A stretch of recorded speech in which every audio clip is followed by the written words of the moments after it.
Welcome, everyone. Excuse me, I should have tested my voice first. Welcome, everyone, to Minnesota Scores webinar. This week, we're talking about effective digital marketing channels for small business, and we are very pleased to have Jeremy Petty here to present to you.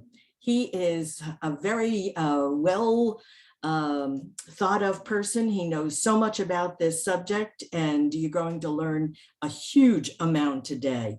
No need to take notes, although I would encourage you to do that because you will be getting a copy of this webinar as well as the slides that Jeremy is using. But before we get started, let me just tell you a little bit about SCORE. If you don't know about us, we're a nationwide nonprofit organization that's part of the Small Business Administration or a partner with them. Our chapter, the Minnesota chapter, has nearly 90 volunteers waiting to help you with your small business questions, whether they be social media or marketing or finance. We can help you with all the questions. Jeremy is actually a subject matter expert, and so he wouldn't be a mentor to you, but you could request that he sit in on some of your sessions and he could help you with that part of your business problem.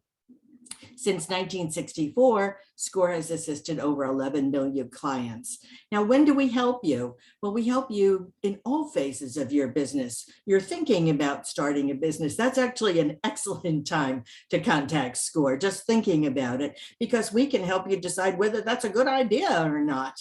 So many times we save people tons of money by saying no, by the client actually identifying that is not the way to go. So let's think about contacting us when you're thinking about starting a business, or you're in the startup phase. So you've got it started and now you don't know where to go, or you're in business and you want to grow, or lastly, you're selling or closing your business. We have a team that's specifically designed to help you sell, buy, or close a business.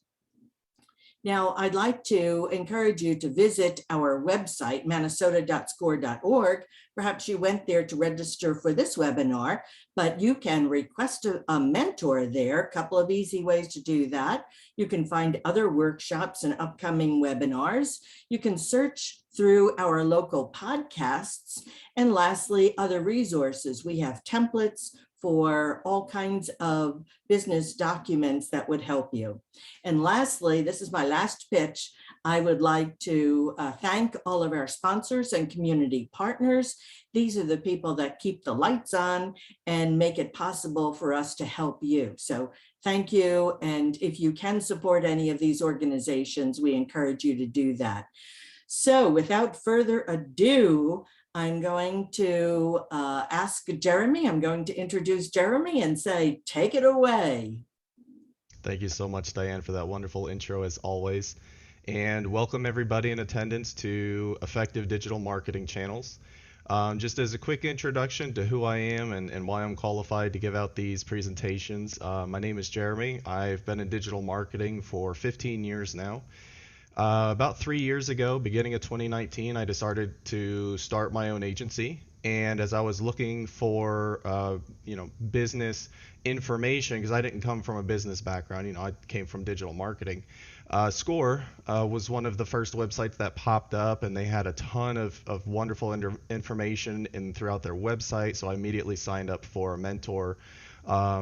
Got connected with one, and he was such an invaluable resource to helping me actually get my agency started. And since then, I've grown that agency quite rapidly. I've generated over $250 million in combined revenue for my clients, and that's based on their average customer lifetime value. And I specialize in lead generation for the home pro services, but I also work with other service-based industries like medical practices, law practices, basically any service-based industry. But if a business has to come to your home to provide their services, that's pretty much what I specialize in. And I also own an e-commerce store that generates six figures in sales annually. So that's a nice little fun side project of mine. I actually used that as a guinea pig back when I did the Google Ads live training. I actually built an ads campaign for that business. So if you're interested in learning more about that, you can check out the minnesota.score.org website. Go to the library, type in my name, and you'll be able to see all the past webinars that I've done for like the past year, I think it is.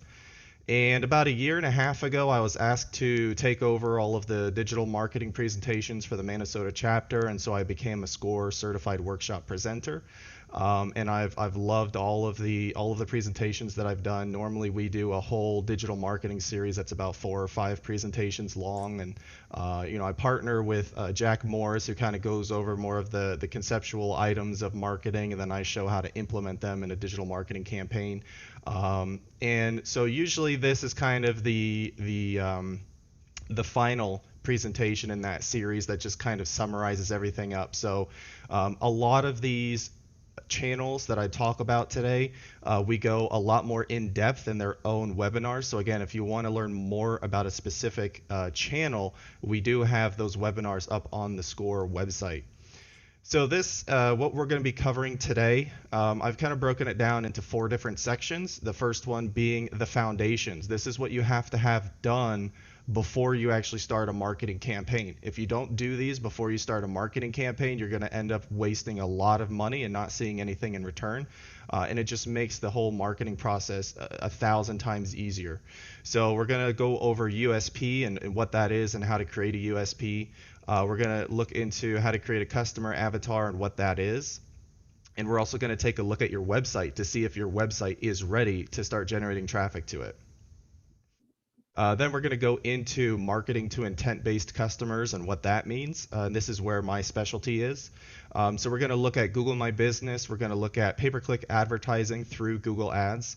We're going to talk a little bit about SEO, or search engine optimization. Then we're going to move into marketing to passive customers, and this is where social media marketing and advertising comes into play. And then retargeted marketing, so email marketing and Google display ads.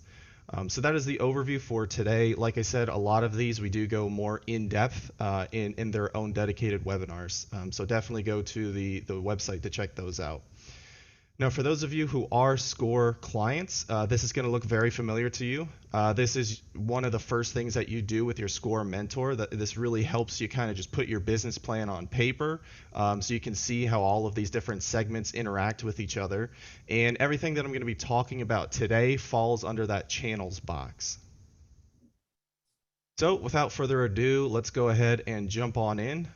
So first is the foundations, and these are the things that you need to get done before you start a marketing campaign, right? So first, what is digital marketing? Well, digital marketing, also known as internet marketing or online marketing, essentially just utilizes digital channels to market your brand, your services, and your products to potential customers.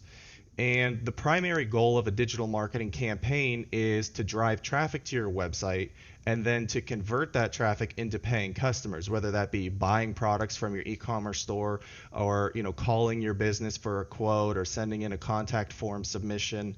You want people to actually convert when they come to your website. So unique selling proposition, what is this? So your USP, it's basically just what makes you different or unique or better than your competition, right? What is it that makes you stand out, amongst everybody else? And the easiest way to sort of figure out what your USP is by performing a SWOT analysis to help you learn about your S words. And the SWOT analysis is an acronym just for strengths, weaknesses, opportunities, and threats.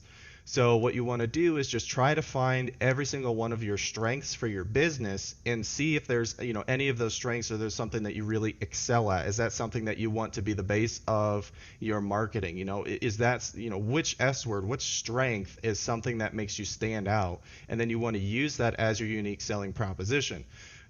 As an example, with my company, as a marketing agency, our USP is that there's no upfront costs to our clients, and that they only pay us after we've generated leads for them.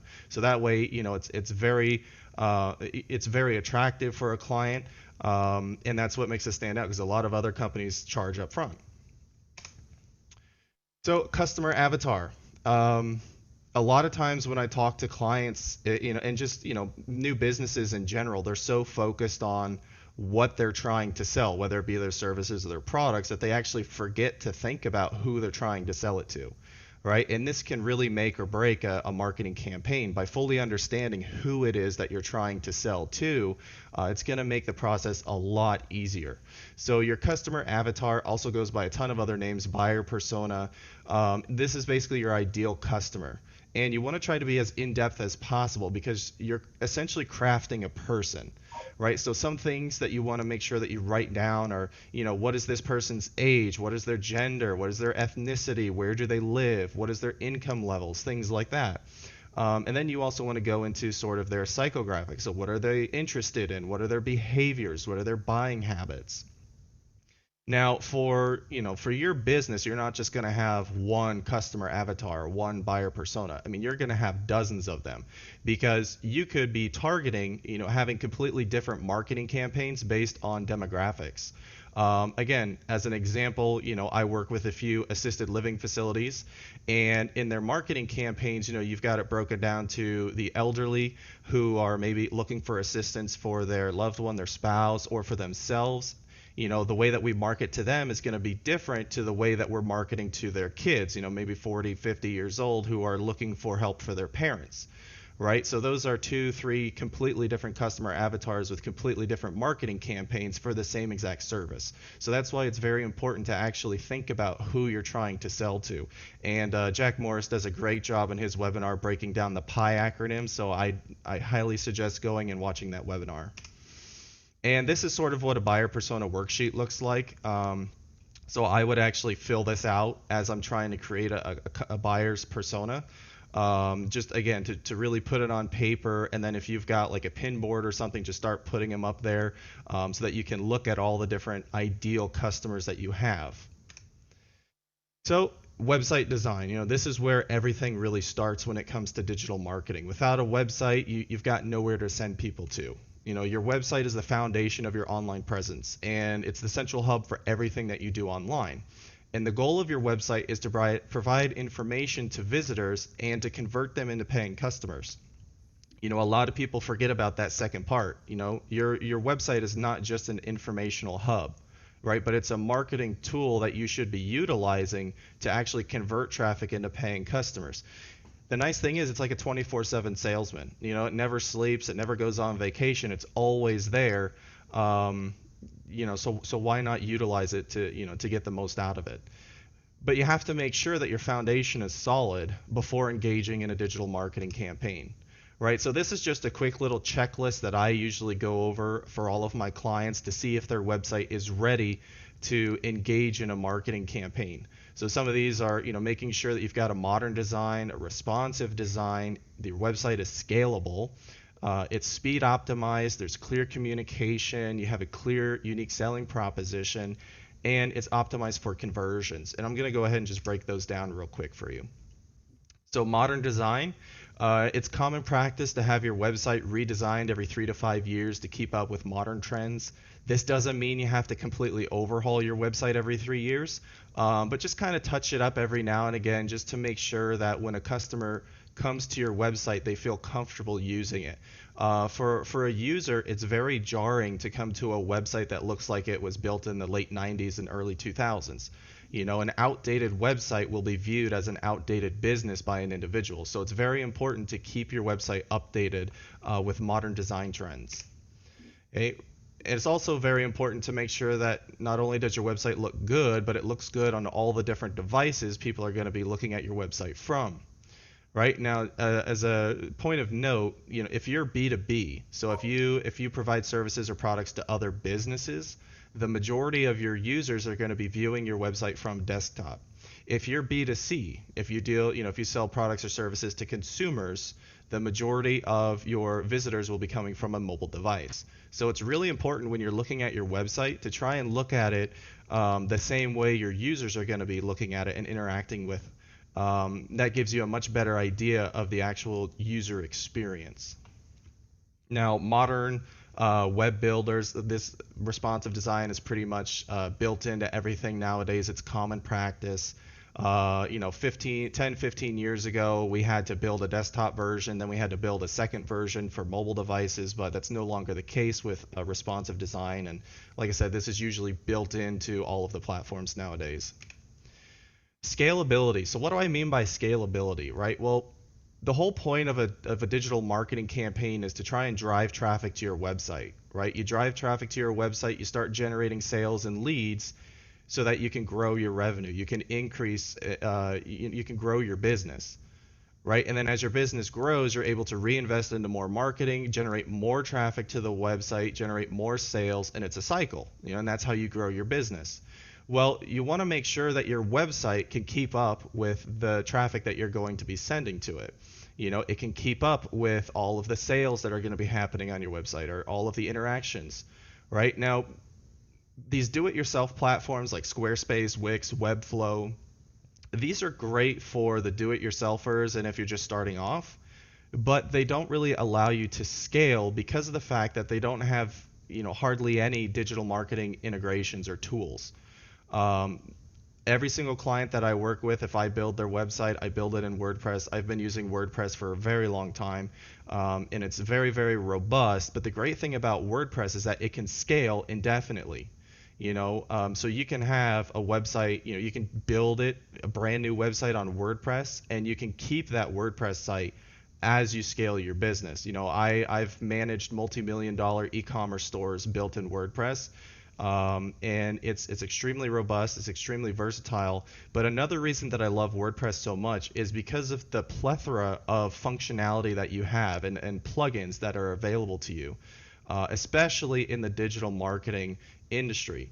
One of the big ones are SEO tools like Yoast or Rank Math, and Rank Math is the one that I personally use.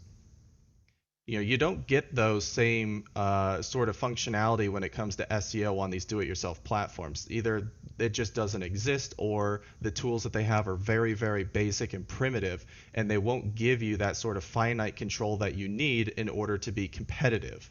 Right? So that's why building it on a scalable platform as soon as you can is actually going to save you a lot of money in the long term, because once you hit a certain growth point, where you kind of hit a bottleneck with your website, you're not constantly having to rebuild it on a different platform. WordPress will be able to see your website from beginning all the way until its end. Speed optimization, basically just make sure that your website loads quickly. Users today have very short attention spans, so I recommend having a website page load within 3 seconds. That's kind of industry standard. If your website is taking forever to load, if a user is sitting on a blank page for more than 5 seconds, you're going to have a very high bounce rate. And a bounce rate is essentially just the number of people who come to your website who don't interact with it and then they leave the website. And usually this is due to poor loading performance. Now, there's a tool that I like to use called GT Metrics, which is what you see on the screen right now. It's a free tool. You just Google GT Metrics, go to the website, and then you can just copy and paste your URL, and it will run a speed analysis for you. What's great is that it also shows you a waterfall, so you can see every single call being made from your website, and you can diagnose if there's a certain file or image or something that's taking forever to load and what's slowing down your website. Now, I will say that one of the biggest factors in how fast your website is going to be your hosting provider and the hardware that your website sits on. Right? So if you're on a cheap hosting provider like Bluehost or GoDaddy, where you're paying for shared hosting, it's really nice when you're starting out because it is cheap. It's like $2-3 a month. You pay in 1 to 3 year increments, so it's relatively cheap, but you get what you pay for. And so what shared hosting means is that you are sharing the exact same server, the same hardware with potentially hundreds of other websites, right? And so all it takes is for one website to be using a ton of those resources to bog down the entire server. So having a shared host is not bad, especially if you're just starting out. It's a great cheap option to get your website up. But that is going to be one of the biggest things that's actually going to increase the speed of your website, is by upgrading your hosting. Clear communication, super, super important. Basically, what this boils down to is don't make a user guess what they have to do, right? Make it dead simple what it is that you can provide to the user and how you provide it to them. One example of this, I worked with a custom pool design company in Florida, and when I went to their website, it was just an e-commerce store with pool supplies, and they were wondering why are we not getting any leads for custom pools, and well, there was a lack of communication on the website that that's what you did. It just looked like you were a pool supply company. So even though they provided those supplies to their customers, their website didn't clearly communicate the fact that they actually design and build pools, right? And so once we actually kind of revamped their website and made that the priority, all of a sudden, all the traffic that they were getting started to convert into leads. So it's very important to make it very, very clear what it is you do, how you do it, and any other information that you feel that is pertinent to have on your website. Clear USP. Again, why should a customer choose you over their competitors? What makes you unique? Do you have specialized equipment that only you have, or maybe you designed it? Do you have a special process or system that you use that's unique to you? You want to be flaunting this throughout your entire website, because again, this is what sets you apart from everybody else in your industry, from all of your competitors. So it's very important that you actually create your USP so that you can use that during your marketing. And then the last object here is making sure that your website is optimized for conversions. Again, the goal of digital marketing is not just to drive traffic to your website, but to convert that traffic into paying customers or into leads, right? So there's a handy acronym called CONVERTS, and that breaks down to having a clear call to action. Again, making sure it's super simple what you want the user to do on your website. Your offer. Okay, what are you offering them? Again, clear communication. Having a narrow focus. You don't want the user to be confused when they come to your website. You don't want them to get distracted by having so many offers on the screen. You want to make sure that you have a very, very narrow focus on all of your pages. Having very important attributes. This is kind of like your USP, but if you have services, what are all of the important attributes about that service? If you're selling a product, look at the Amazon pages for the products. They've got their bullet points, they have their descriptions, they got videos. They have all of those very important attributes right at the top. So it's very easily seen by a user when they come to the website. Having an effective headline. It doesn't have to be a fancy headline. You don't have to try to be clever with your headline or anything, but just make it effective, and make it clear what that page is about and potentially what you want them to do on that page. Next is resolution savvy layout. This goes back to responsive design. So making sure that your website looks good no matter what size screen you're looking at it on.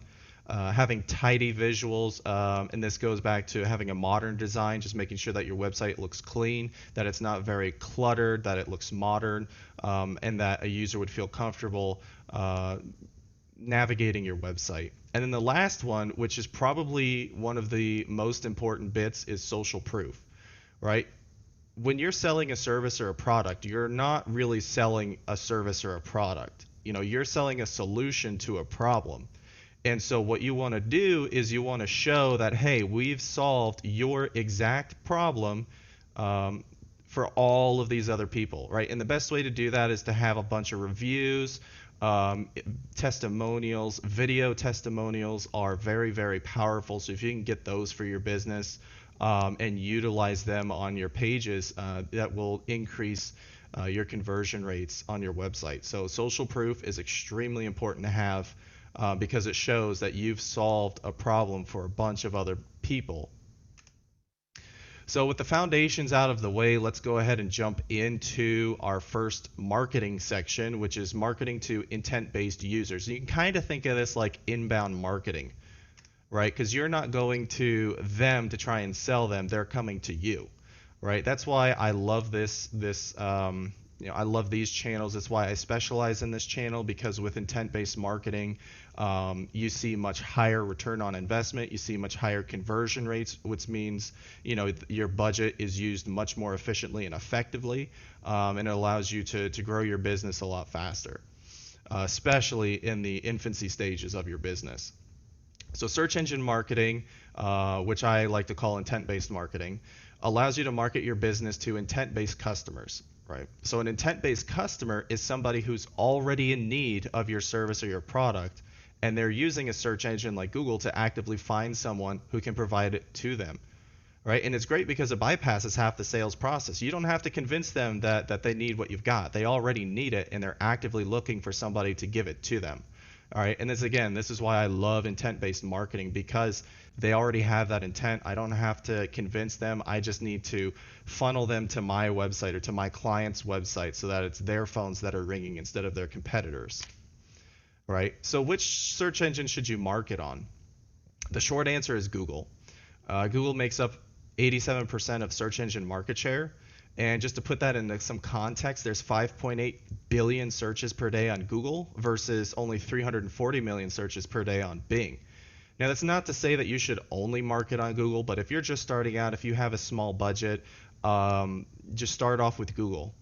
You know, you could kind of get into it where, if you think about it, a lot of businesses, they have their computers in the offices set up, and 99% of the time it's a Microsoft computer. By default, it has either Internet Explorer or Microsoft Edge installed.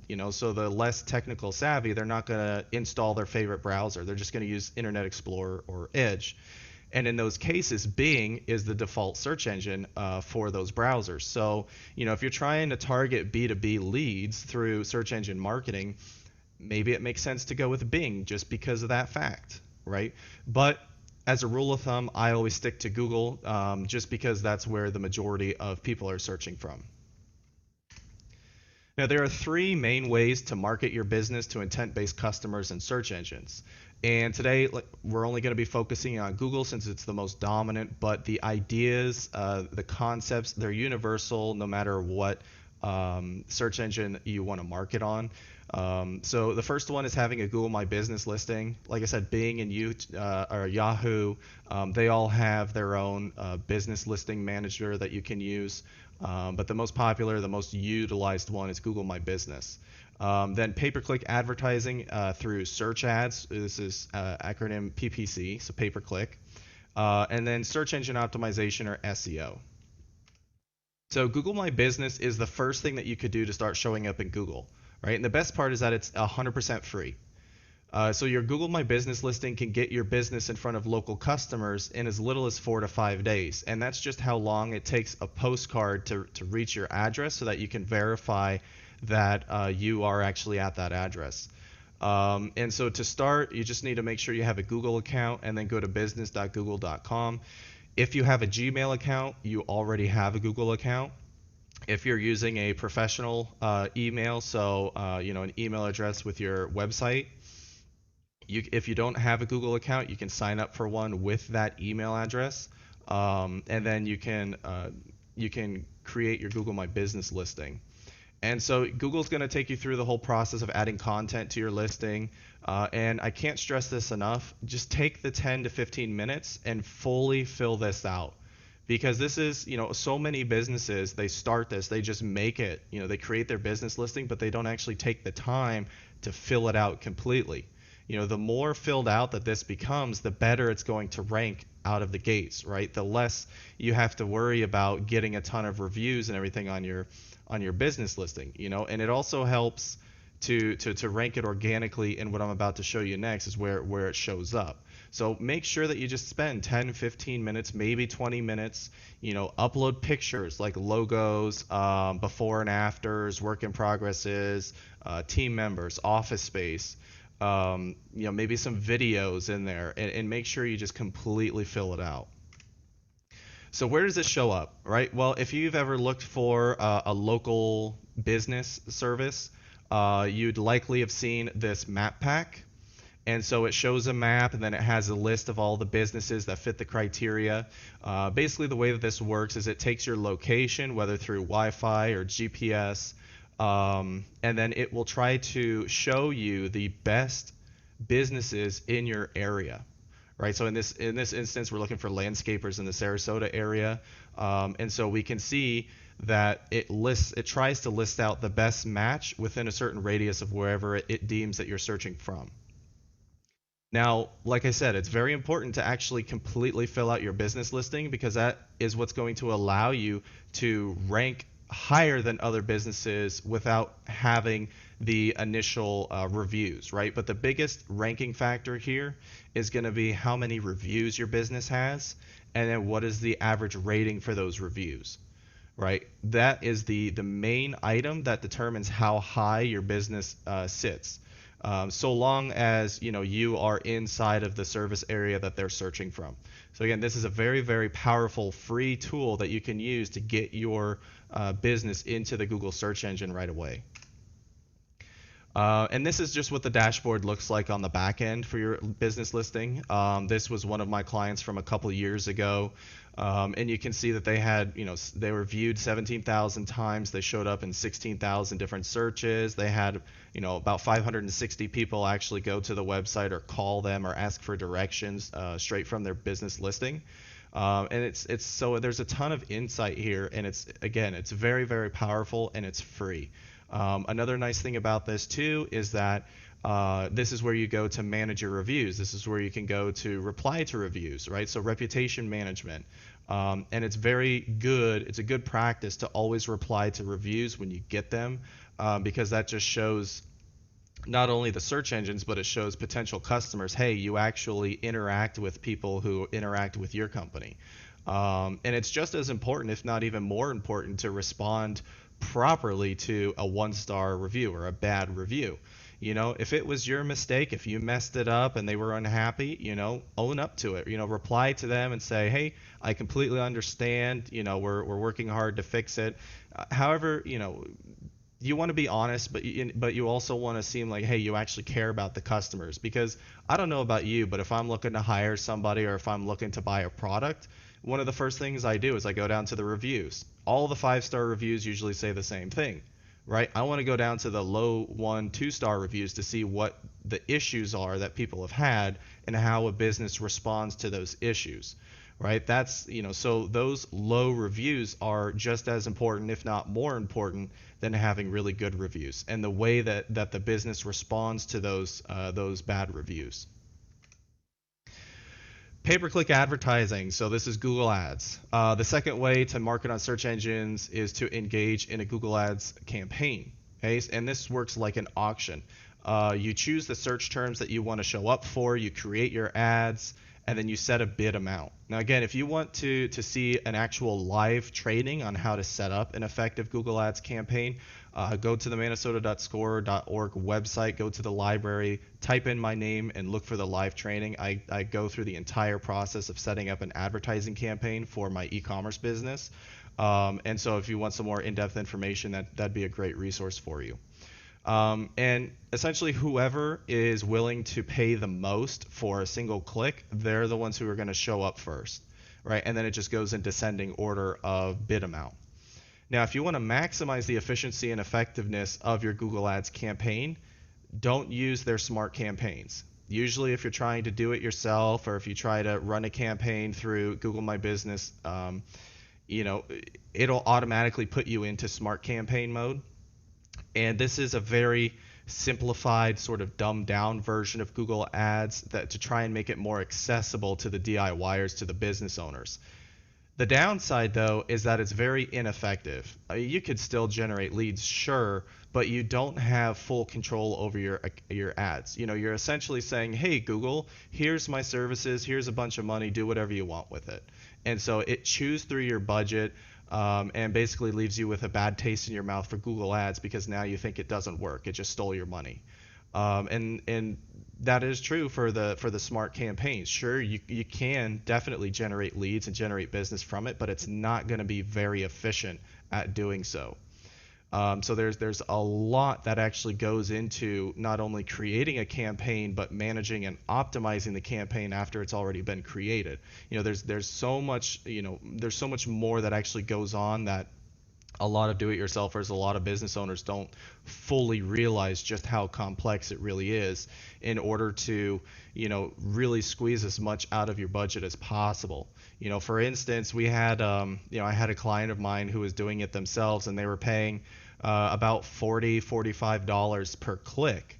Now they were showing up in the number one spot every time, but they were getting, maybe 10 calls, or 10, 10 clicks a month. They didn't have a very big budget, but they were in that number one spot.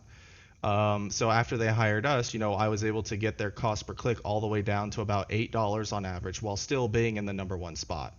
Right. So again, it's very important to understand that there's a lot more under the surface of Google Ads than just putting in some keywords, making an ad, and putting in a budget.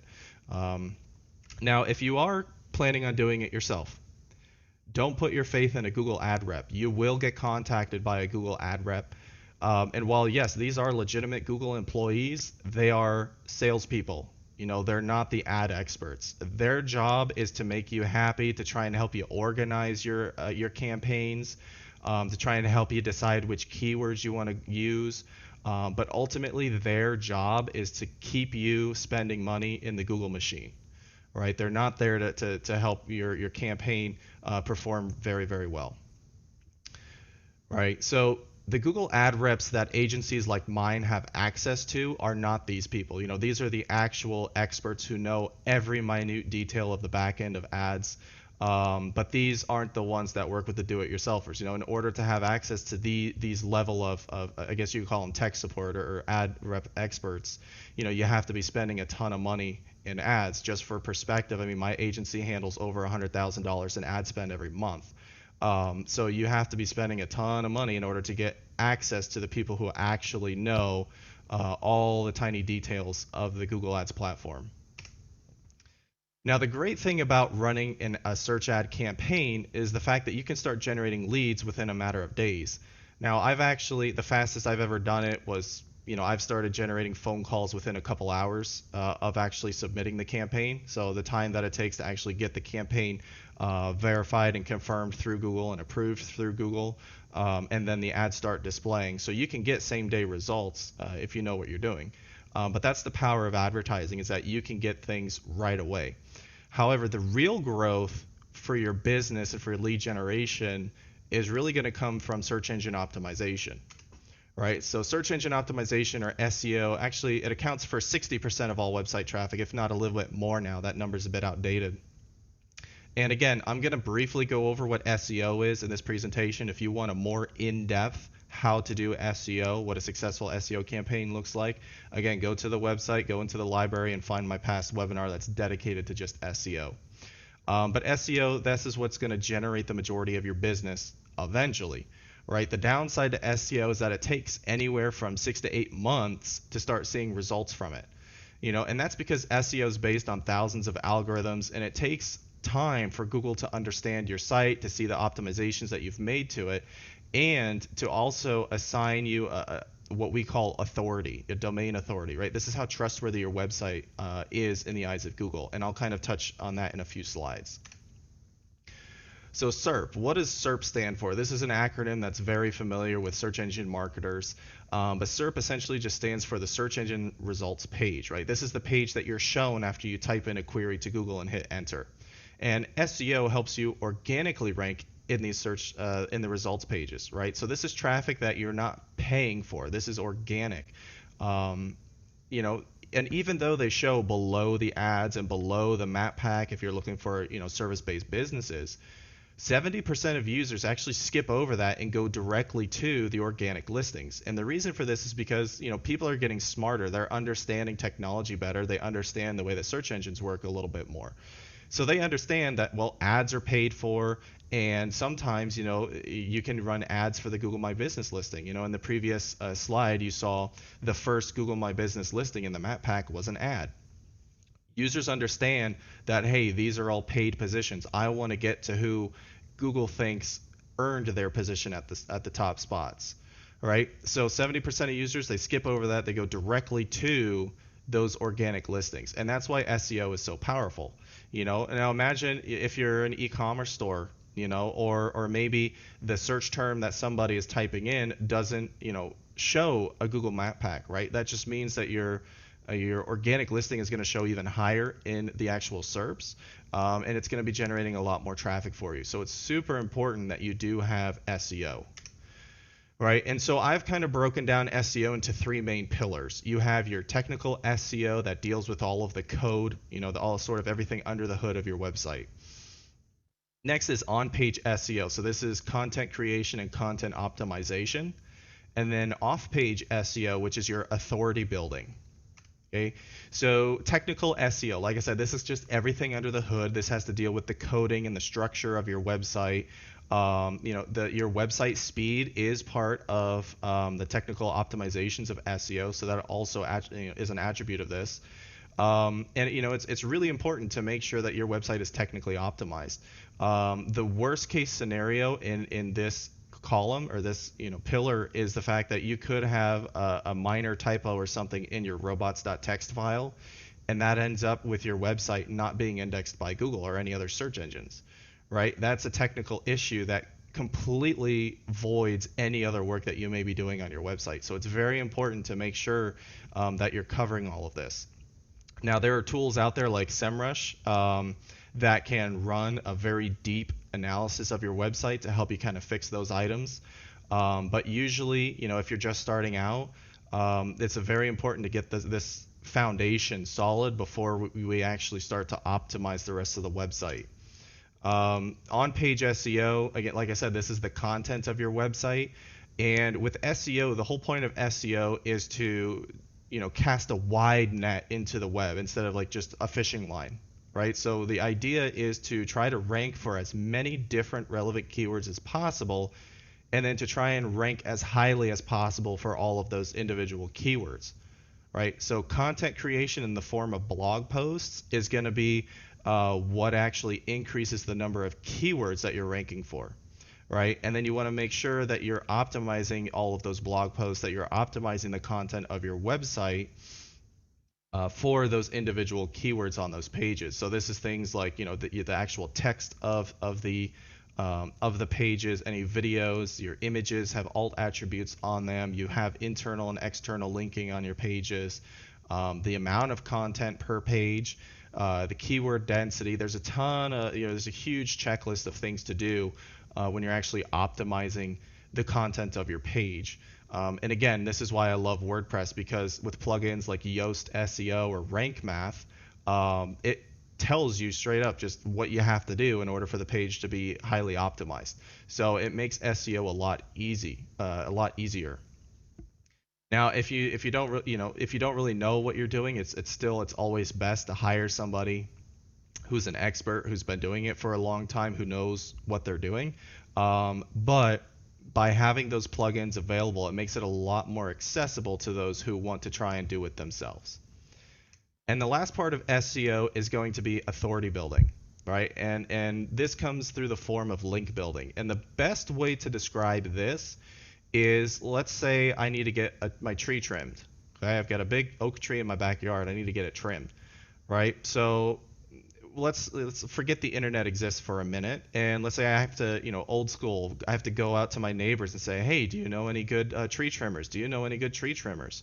Right? They're going to hand me some business cards, and so if everybody hands me a business card of the same person and they're all like, yeah, this is a great, arborist, they do a really good job, they're very professional, and they're not going to cost you an arm and a leg, right? So I've got it under pretty good authority that's a trustworthy business to hire to trim my tree. Same thing happens with websites, right? And this is what takes SEO so long to actually work, is because Google has to crawl websites, and then it has to find a link that goes back to your website from a different website. So think about it like a referral passing system between websites, right? So if a user goes to a certain website, and that website has a page dedicated to tree trimming services, right? It's a blog post about it, and then they have a link going back to your company, right? So that website is referring its traffic to your website. And and that's what takes Google so long, because it has to organically find those links, it has to find those referrals between websites and connect the dots. Right? Now, with technical optimizations and on-page optimizations, you can go into Google Search Console, and you can actually request a re-indexing of your pages as you optimize them. So you can tell Google, hey, I made some changes, go ahead and recrawl it. But you can't do that to other people's websites. You can't tell Google, hey, they just sent us a referral, go scan their website. It doesn't work that way. And so, again, that's what takes SEO so long to actually start to get results from it, because it takes a while to build up your trustworthiness inside of Google. Right? Now, advertising versus SEO. The best way that I can kind of describe the whole situation is, when I was a kid, I used to go to my grandparents all the time. In their backyard, they had an orange tree, they had a grapefruit tree, and I used to love going out there during the summer, just grabbing an orange off the tree and peeling it and eating it right there. Right? So let's assume that your website is that orange tree. When you first build your website, you're essentially planting the sapling or the seeds, right? But if you don't do anything to that tree, it's going to wither and die. It's never going to grow up to produce oranges. You have to constantly nurture it. You have to nourish it. You have to put a compost pile. You have to make sure that the ground is fertile. You have to water it. You have to spray insecticide to make sure it doesn't get infected and eaten up by bugs. So it takes time for that tree to grow to bear fruit. In the meantime, you still have to go to the market to buy your oranges because you still want oranges, right? So going to the market and buying those oranges, that's the equivalency of advertising. Whereas, actually nourishing and growing that tree until it bears fruits by itself, that's what SEO does. And so at the same budget per month, if you were to put $1,000 into ads and $1,000 into SEO every month, right, your advertising is going to net you the best results in the short term. But it's very static, right? There's only so much optimizing you can do to an ads campaign before you're really not going to get more results from the same money. So it's fixed to how much money you're putting in. So let's say if I put 1,000 in, I get 5,000 out, right? And that's just fixed. It's static. With SEO compounds over time. So while it's going to be very slow going for the first few months, it will eventually outscale your advertising campaign, and it will continue to scale. Now, I mean, there is a point where you do have to invest more money into SEO, because one of the biggest ranking factors is your authority, and it's sort of a logarithmic scale where it becomes increasingly difficult the higher your authority is. So you have to put more money into it in order to continue to grow. So eventually, that scaling will kind of die down. But that's really the big difference. Advertising, you're paying a premium to get the leads and the business right away. SEO, it takes time, but it's going to outscale your ad campaign. You're going to actually be generating a lot more leads from your SEO than your advertising campaign at the same budget.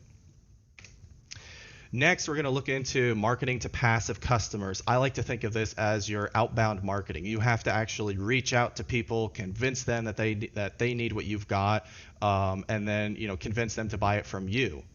Right? So what I like to see, for me, social media is mostly used for brand awareness, product awareness, service awareness, customer interaction and engagement, as well as building trust in your brand. Right? But you can also advertise quite successfully on these platforms. You can definitely still do lead generation through social media, but you're going to end up wasting a lot of money showing your ads to people who just have zero interest in your services or your products, right? Again, that's why I prefer intent-based marketing and search engine marketing, because I'm only spending money on people who are actively interested in buying what I'm trying to sell. But the key to being successful with social media is being consistent. With anything in life, consistency is key. And there's a few key factors that you should consider when it comes to marketing on social media. What different platforms should you market on and be active on? What sort of posting schedule should I have? And advertising on social media. So which platform should you focus on? Well, that really depends on who your business is, what you provide, and who you provide it to. Having a Facebook page is pretty much universal, and I would also argue that maybe even a LinkedIn page is a good idea to have too. But if the services that you provide are very visual, like you've got good before and after images, you're in a very visual sort of service-based industry like kitchen remodeling, roofing, landscaping, things that have very good before and afters, pressure washing, painting. Having Instagram could be very good. And also a very underutilized one is YouTube. You would not believe how popular videos are of a lawn care company just going out and cleaning up an overgrown yard, or a pressure washer doing a time lapse of them doing their job, right? You wouldn't believe just how popular those are. I mean, in Northeast Florida alone, there's a guy who owns a company called Copper Creek Cuts, right? And he has a YouTube channel, and he literally gets millions of views on his videos, and all he does is record himself doing his job, right? And so YouTube is a very, very underrated and very powerful platform to actually market your business on for free, right? So it is also the world's second largest search engine. So, think of that what you will, but it's definitely a very, very good platform to at least consider if you have a very visual business. Products do very well on Instagram. They do very good on Facebook as well. If your target demographic is primarily businesses, so you're B2B, then you need to be on LinkedIn. That's going to be your go-to. Just stay on LinkedIn and also on Facebook. If your target, for example, is mostly younger people, maybe you sell toys, or maybe you provide summer camps, or whatever the reason is, your target audience are children. Places like TikTok or Snapchat, these are going to be great ways to market your product or your service. Right, so it really comes down to, again, understanding your buyer personas completely, having as many of those filled out as possible, and then doing some very simple research to figure out what the demographics are for each of the social media platforms, and then that will tell you, exactly which platforms you need to focus on. Now, consistent posting schedules. Like I said, consistency is key. So consistent, thoughtful posts shows that your business is active and ready to be engaged. People love to see businesses that are active. Not only that, but if you're consistently posting content, you're consistently going to be popping up in their news feed. So you're always going to be at the front of their minds, right? So it gives you the opportunity to reach even more people.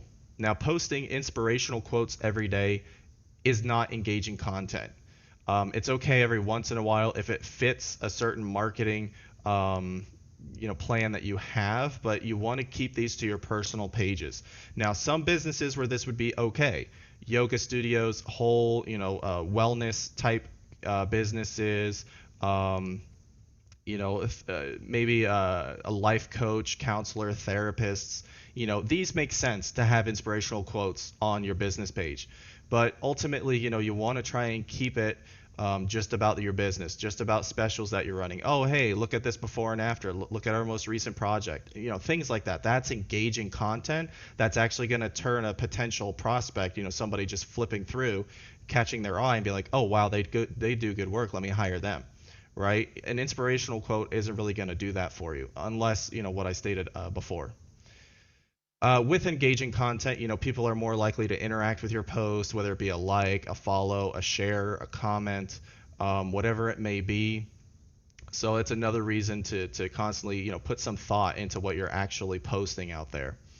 And you want to make sure that you interact and engage back with your followers, build up that rapport with people, show that, hey, you're a fun company, that you actually care about making connections with your current and potential customers. And you may get lucky and you may go viral. This should never be what you're trying to do. It's almost like watching the pot boil, or watching grass grow. If this is your goal, if your goal is to go viral and you're making content specifically to try to go viral, you're never going to go viral. It's just how it is. So the way that you do go viral, though, is just through consistency. Just keeping a posting schedule going, sticking to that posting schedule. And then, the luck comes around and something gets picked up and explodes, and all of a sudden you're getting tons and tons and tons of engagement and views. So social media advertising, this is the last bit. Again, I kind of go more in depth on Facebook ads and how to actually use your customer personas when filling out your target audience in Facebook. So again, go to the minnesota.score.org website, go to the library, search my name, and this will show you a more in-depth on how to actually use your customer avatar with Facebook advertising. But advertising can be very powerful. But you have to remember that unlike intent-based customers, this is a passive audience. These are people who are not actively searching for what it is that you have to offer, right? So more work has to be done in order to convert a customer. the great thing about advertising on Facebook is that you can hone in on very specific target audiences. Like I said, search engine marketing, intent-based marketing is all about intent. It's all about what they're searching for. Social media marketing is all about demographics and psychographics. It's all about your target audience, right? So you can filter your audience by using your customer persona. Go after specific locations, ages, genders, interests, ethnicities, behaviors.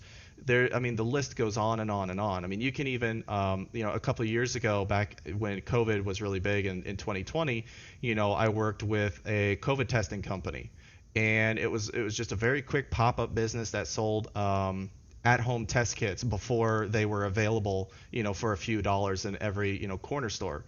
And what we wanted to do is we wanted to specifically go after individuals that travel a lot, right? So we could use Facebook to actually target people within our demographics, within our target areas, who also, had the behavior of traveling a lot, or maybe they're away from home right now, but they're going to be flying back soon. So that it's very, very powerful what you can do, but you have to, again, understand that you are marketing to a passive audience. You're marketing to people based on their demographics and their psychographics, and not based on their interest. And the last thing we're going to talk about, I know we only have about 2 minutes left here, but retargeted marketing, right? So this is marketing based on interest. Okay, so there's a difference between intent and interest. Okay, so with retargeted marketing, it allows you to create repeat customers or generate new customers who have shown an interest in your type of product or service, right? And some of these methods include email marketing and Google display ads. So email marketing is a great way to nurture leads and to create repeat customers. Usually email marketing is part of a much larger sales funnel. And the most common types of email marketing is usually, newsletters. And you can send out emails to current and past customers about special promotions or discounts, giving them a reason to come back again. You can also keep them up to date with the latest news about your company. Again, just like social media, this is another way to just keep your business at the forefront of your customers' minds. Now, don't email customers too frequently. You don't want to be marked as spam. Once you get marked as spam, when your domain gets marked as spam, it just creates a whole slew of headaches, and it's really, really, really difficult, if not impossible, to unmark your domain as not spam, basically. So you want to be very careful with your email marketing. Make sure that you're only sending emails to people who actually signed up for it, right? And to make sure that your emails, just like your social media posts, that they're engaging, that there's meaningful content behind those emails, right? So for newsletters, maybe limit this to about once a month.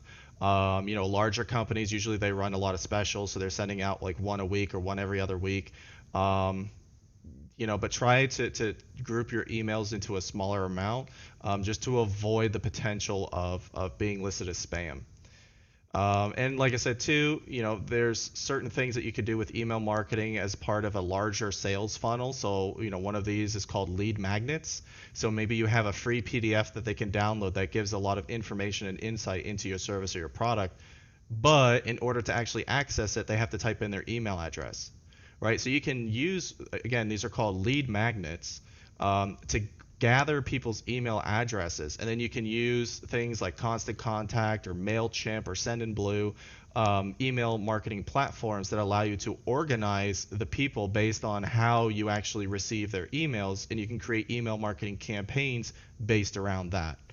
So it can be very, very powerful, but this is one of the more tedious items to actually set up, and it's something, again, that you have to take time to actually set up and make sure that you have a series of emails for every single campaign that you want to run. And then the last slide here is going to be Google display ads, and this one, allows you to show graphic banners to users who either searched for something similar to your service or product, they visited a website that's similar to yours, or they've actually visited your website in the past, right? So the easiest way, if you've ever searched for a product on Amazon or Google, and then you started to see those products everywhere you go, no matter what website you go on, that's retargeted marketing. Just an example, I was remodeling my bathroom, and I was looking for a nice toilet to put in there. So of course I was doing my research trying to find the best toilet to put in there. Next thing I know, every website I go to, I'm getting ads for toilets. Like all of a sudden, I'm collecting toilets, and so that's retargeted marketing. That's Google Display Ads retargeting me because I had shown interest in that type of product. Now, a pro tip: if you want to get rid of that, if you want to stop those, you can just clear out your browser cookies. The cookies, that's what kind of saves that data on your computer. If you clear out those cookies, it basically resets your information so that you're no longer going to see those types of ads. So just if you want to do that, there's tons of tutorials out there. But that wraps everything up for today. I'm going to go ahead and hand it back over to Diane so she can go through the outro slides, and then we'll do the Q&A. Perfect. Okay. If you haven't gotten the message yet, go to the Minnesota website. It's minnesota.score.org. If you want to volunteer, or maybe you would like to give one of these presentations, contact us. If you're looking for a mentor, go there and click on Find a Mentor. Check our library. A couple of things. One is that within the chat, scroll up in the chat, and I have put a link to the Google Ads webinar that Jeremy referred to. I would also suggest that you see that I've included his email address. I'm sorry, Jeremy, you may be inundated with questions after this webinar, but No worries. check the chat too. Check out our other workshops. In fact, next week, guess who's giving a webinar on email marketing? That's right, me. I'm looking forward to it, and I hope to see every one of you there. Check out the podcasts and other templates that we have available. All right, we have a couple, one more thing. Yes, you will be getting an email with a link to this webinar, as well as the slides that Jeremy has used. You'll also get a link to a survey. If you could just take a moment to fill in the survey, there's a couple of things that are really important. One is, what can we do to improve this? And if you can tell me what Jeremy could have done better, I don't know what it is. He did a fabulous job. But also, what other topics are you interested in? Although this particular presentation could be probably 6 weeks long, don't you think, Jeremy? Yeah, that'd probably be a short end too. Exactly. So there's a lot more that we could talk about. We have some questions that came in. I need optimization on my website. What about a blog? How could I use a blog to optimize my website? Yep, so that is a good question, and one that I kind of covered briefly in the SEO section. Like I said, with SEO, it's all about trying to cast the biggest net possible. And the way that you do that is through blog posts. So what I like to do, if you're having trouble trying to figure out what to write about, just go to Google and type in a topic, whatever it may be, whether it's a service related, product related, and then usually if you scroll down, there's the frequently asked questions that Google has, and it's like a little drop down accordion list that you can look and see what the most asked questions are related to that query. And so those are great ideas to write a blog post about. So with that blog post, like I said, if you have WordPress, you can install Yoast SEO or Rank Math SEO or Rank Math, and those are two amazing SEO plugins. I've switched over to Rank Math a few years ago, just because the free version provides everything that Yoast Premium provides. So it's free; you don't have to pay for it, and that will give you a checklist on essentially all the basics that you need to do in order to actually optimize those blog posts for whatever keyword it is that you're trying to rank for. So blog posts are a very, very great way, and in fact, that's the method that I use in order to get my clients to rank for more and more relevant keywords. And then, of course, doing the authority building to boost their domain authority to get them to rank higher for those keywords. Okay. Somebody asked if you could repeat what the site was for the blog post keywords.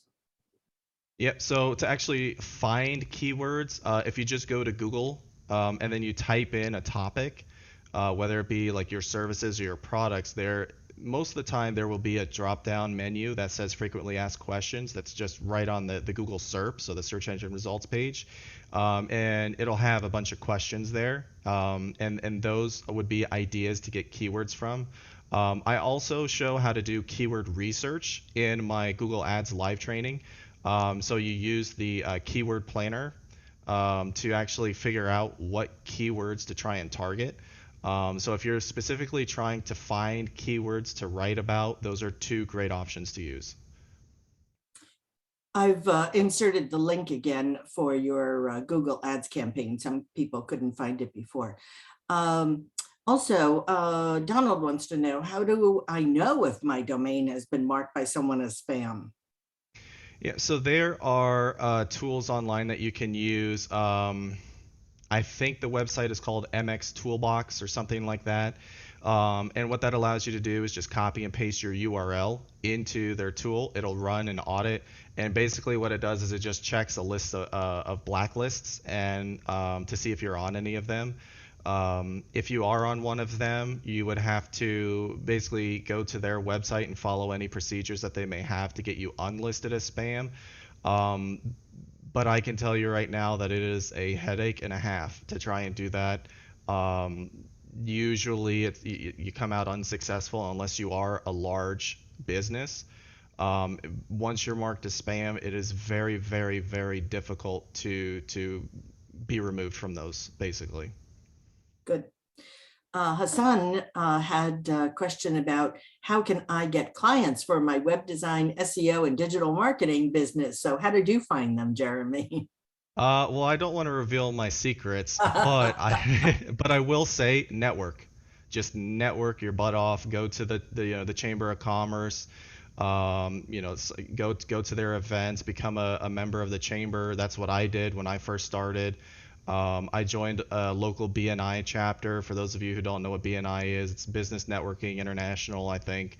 And it's a referral passing, basically group where every group is limited to just one individual per industry. So if you do get into a chapter, you're the only marketing guy in that entire chapter. And the idea is that you have a bunch of individuals from different industries that you can all pass referrals to. So if you know somebody who needs to get their tree trimmed, there just happens to be an arborist in your chapter. Oh, I've got a referral for you. Here you go. So that's another way to kind of go out there. But honestly, it really all comes down to networking, being face to face with potential clients. Cold emailing doesn't work anymore. There's so much spam flowing around that it's just pointless to try and send cold emails. Um, you can also do virtual networking, go on to LinkedIn and just start looking for people in the area and the industries that you serve, and try to connect with those people and start up a rapport with them through LinkedIn or through Facebook.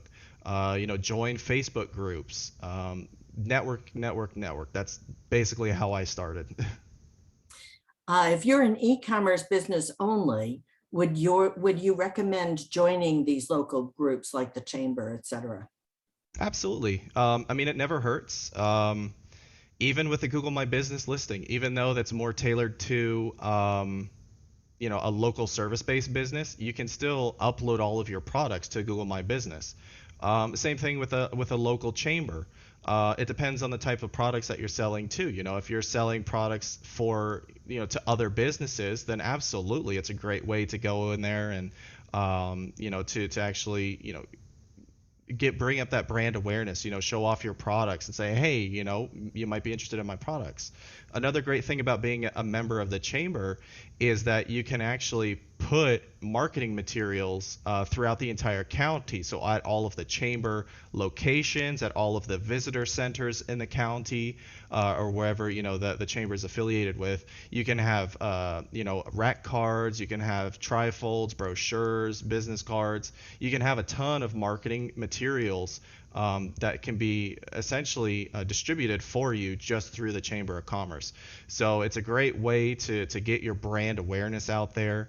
I'll say personally with my own e-commerce store, I strictly just use Google advertising for it, and that works for me. But being a member of the chamber, it makes a lot of sense for e-commerce businesses, especially if it is a B2B product. Otherwise, it's just a great way to instantly have access to literally thousands of people if you're going to the Manatee Chamber. All right, just one last comment that I'd like to make. which is everybody wants to work with you, of course, Jeremy, and they want to know how that can happen. I recommend that you get a SCORE mentor. Jeremy will not be your SCORE mentor. He is a subject matter expert, but your mentor can bring in Jeremy for as many sessions as you need to work on your social media information. I also provided in the chat Jeremy's email address, jeremy.petty@scorevolunteer.org. Could you please mark all the questions as answered live, please, for future webinars, if not this one? Okay, I actually did mark them all as answered. So there we go. Yours is answered too. I'm having a lot of trouble with Google and my Shopify e-commerce store. Do you know if there's a way to contact them for help without having to sign up for Google Ads right away? I can't even get my free enhanced ads to show up. It has been months going round and round. Oh, sorry, Sloan. Yeah, that's always very frustrating. With the advertising, is it, there's a couple questions I'd have to ask just for some clarification. But if you are running Google Ads, even if it's giving you like a free promotion or something, the promotions that I'm aware of with Google Ads is usually, oh, hey, here's a $500, voucher for you, to start running your ads. But you have to spend $500 first in order to get the $500. So ultimately, you'd have $1,000 for your advertising. Anytime you're dealing with the Google Ads platform, you do have to sign up for an account. You will have to put in credit card information. Their sign up process basically is trying to force you into starting a campaign right away. What I do, again, if you go back and watch that the Google Ads webinar that I did. I think it's called, how to run a successful e-commerce Google Ads campaign or something like that. But I kind of show you how to bypass that. So it will force you to create your first campaign. If you just skip putting in keywords, you skip making your ads, and you publish the campaign, basically there's nothing that can run. And then you do have to put in a credit card as well just to get into the ad account. But if you do it the way that I show there, without putting in keywords, without putting in actual ad content, and skipping through all of that, you wouldn't have a campaign that's actually running anything, so you don't have to worry about any money being spent right away. Now, if you mentioned Shopify and, running ads through that, my next, one of my clarifying questions would be, is it being run through Shopify? Is it through the Google integration there where you're promoting your products through Google, but you're doing from Shopify? Or if you're actually using, let's say, like the Google, what is it called? The Google Shopping, where you can actually upload your products and, run ads through there. So I would need a little bit more clarification to be of more use. It's a startup store without a lot of inventory right now. Yes, I have found it is a matching program with Google. I appreciate it. I will look into the resources you recommended. Great. So thank you for the feedback, Sloan. Rome is asking if we could help understand what a sales funnel is. I think that's a very complex question. That's not something that we would be able to answer in the time that we have left, which is none. But please go to minnesota.score.org and put in sales funnel. You will find all kinds of webinars where we describe that specifically, and you can listen to those and get the information. And that's a good suggestion. Maybe it's time for us to do a webinar on a sales funnel, and that would be a webinar on sales funnel. It wouldn't just be a minute or two answer to your question. So I think, we can go on and on and on, but time is up, Jeremy. We thank you so much for your time, your expertise, the wonderful way you explain things. This has been fabulous. Thank you. We look forward to the next time you can help us. Yeah, and thank you for having me as always. I always love doing these presentations. They're a lot of fun for me, and I love to just give out free information to people who are interested in it. Exactly. And all of my clients are going to get a link to this recording so that they can do their own research on some of this. Thank you again. Goodbye, all.